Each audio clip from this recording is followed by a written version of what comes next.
ഈ തുടരും എന്ന സിനിമ ഉണ്ടല്ലോ, ഇത് ശരിക്കും തുടർന്നുകൊണ്ട് പോകാനുള്ള ഒരു സിനിമയാണ് ദൃശ്യം പോലെ. അതായത് രണ്ടാം ഭാഗം വരാനുള്ള ഒരു ഇതിനു വേണ്ടിയിട്ടാണ് അവർ തുടരും എന്നുള്ള പേരിട്ടിരിക്കുന്നത് ഈ സിനിമയ്ക്ക്.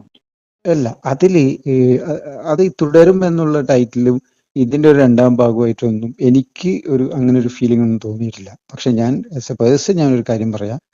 ഈയിടെ ഇന്നലെയോ മിനിഞ്ഞാന്നോ മറ്റോ ഞാൻ തരൺമൂർത്തിയുടെ ഒരു ഇന്റർവ്യൂവിൽ കണ്ടു. പുള്ളി പിന്നെ രഞ്ജിത്തേട്ടനും ലാൽ സാറും ഓക്കെ ആണെങ്കിൽ ഇതിന്റെ രണ്ടാം ഭാഗം പ്രതീക്ഷിക്കാന്നുള്ള രീതിയിൽ പുള്ളി ഒരു സാധനം വൈൻഡപ്പ് ചെയ്തിരുന്നു. പക്ഷെ ഞാൻ പറയുന്നു, ചെയ്യരുത്. കാരണം ഇതിനെ രണ്ടാം ഭാഗം ആക്കിയാൽ ഈ നല്ല പേര് കൊണ്ട് കളയുന്നുള്ള കാര്യം 100% ഉറപ്പിക്കാം. കാരണം മറ്റൊന്നും കൊണ്ടല്ല, ഇതിനെ രണ്ടാം ഭാഗം വെക്കണമെങ്കിൽ 2 വകുപ്പേ ഉള്ളൂ. അത് എനിക്ക് ഇതിൽ പറയാൻ പറ്റൂല.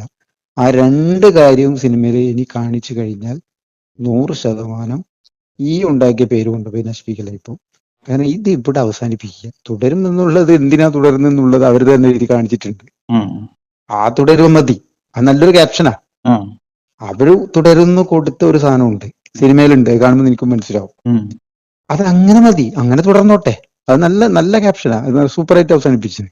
പക്ഷെ അവിടെ കൊണ്ടുപോയി സിനിമ തുടരുന്നവർ കൊടുത്തു കഴിഞ്ഞാൽ ഈ ഉണ്ടാക്കിയ പേര് കൊണ്ടുപോയി കളയലായി പോകും. അത് ചെയ്യരുത്. മാർക്കോ 2 വരുന്നുണ്ടെന്ന് പറയുന്നത് മാർക്കോയുടെ ഫസ്റ്റത്തെ പേര് തന്നെ ഇല്ലാണ്ടാക്കാൻ വേണ്ടിയിട്ടായിരിക്കും. 100% ഉറപ്പല്ലേ? 100% ഉറപ്പല്ലേ? ഞാൻ ചോദിക്കട്ടെ, മലയാള സിനിമയില് തുടർന്ന് വന്ന 2 പടേ ഹിറ്റായിട്ടുള്ളൂ.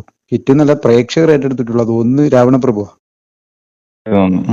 രാവണപ്രഭു പ്രേക്ഷകർ രണ്ടാം ഭാഗം ഏറ്റെടുത്തിട്ടുണ്ട്. കാരണം അത് പിന്നെ വേറെ കാര്യമുണ്ട്, അത് രഞ്ജിത്ത് നന്നായിട്ട് ചെയ്തിട്ടുമുണ്ട്. ആ സമയത്തുള്ള ഇന്ന് കാണുവാണെങ്കിൽ ചിലപ്പോൾ ഇഷ്ടപ്പെടണമെന്നില്ല, ആ സമയത്ത് അത് കൊള്ളായിരുന്നു. സവാരി ഗിരിഗിരിയൊക്കെ ഒരു സ്റ്റൈലിഷ് ആയിട്ട് കൊണ്ടുവന്നു. പക്ഷെ ഇന്ന് അതിന്റെ രണ്ടാം ഭാഗം വന്ന മൊത്തം കഴിഞ്ഞു. ബാക്കിയെല്ലാം ചെയ്തിട്ട് കൊളാക്കി. ഇൻസ്പെക്ടർ അൽറാമെല്ലാം കൊളാക്കിയിട്ടില്ലേ? പിന്നെ മറ്റേ ഇത് കയ്യിൽ പോയിട്ടില്ലേ, ഏത് ക്രിമിനൽ കമ്മീഷണർ. നല്ല നല്ല പേരുകളെ കൊണ്ട് കളഞ്ഞ് ജോസഫ് അലക്സെല്ലാം കൊണ്ട് നശിപ്പിച്ചിട്ടില്ലേ? അപ്പൊ അത് എന്റെ അഭിപ്രായത്തിൽ തുടരും എന്ന് പറയുന്ന ടൈറ്റില് അവരെന്തിനാണോ തുടരുന്ന് കാണിച്ചതെന്ന് പ്രേക്ഷകർ കണ്ടിട്ടുണ്ട്. അത് മതി. സിനിമ തുടരണ്ട. സിനിമ തുടർന്നാൽ ഈ പേര് പോകും, ഒരു സംശയം വേണ്ട.